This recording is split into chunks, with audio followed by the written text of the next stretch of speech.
I've been a hospice chaplain since about 2018, and it's been a very fulfilling experience since then. We've gone through a pandemic, and the changes that have emerged from that until now, we're still going through the consequences. But, at the end of the day, we are still dealing with trying to come alongside and minister to dying patients and their families.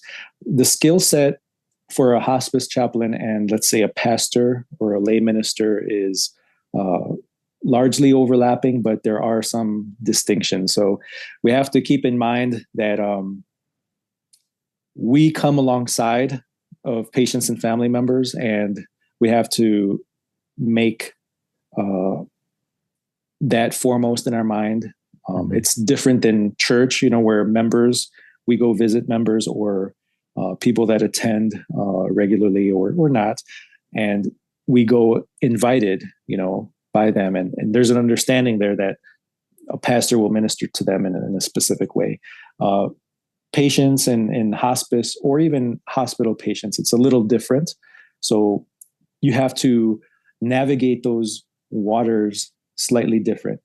Whereas, one of the big things that I've learned is that I kind of wanted to minister and maybe share the gospel from A to Z very quickly.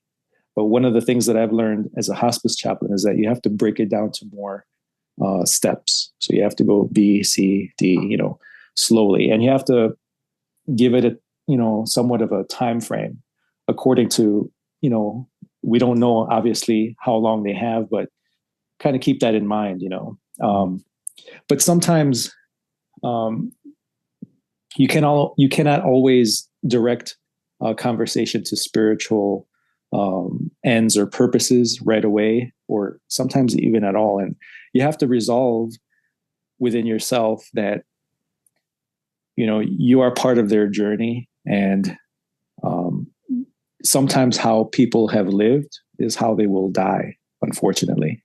And if they've lived so long without God and his word, they may want to die that way, and it's not your responsibility. But there are definitely opportunities. The harvest is ripe, for Christian workers to enter this field and truly do a great work and minister. I've had many experiences where even people that were opposed to any talk of religion, but to just have companionship of a chaplain, gospel opens, the Holy Spirit opens the door for the gospel to be preached and shared.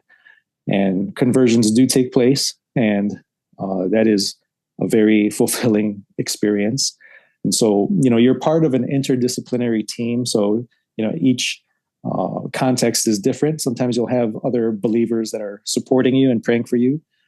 Sometimes you may not. So you just have to have like a little bit more of a adjusted expectation that some of your colleagues and coworkers are not sharing your same beliefs. You may have, actually, apostate, purple-haired, universalist chaplains alongside of you. And, that's their, responsibility before God. And as long as you stay focused on ministering to the patients that are under your care, you'll do great. But there's definitely an opportunity there for Christian workers to make a difference in patients and family lives.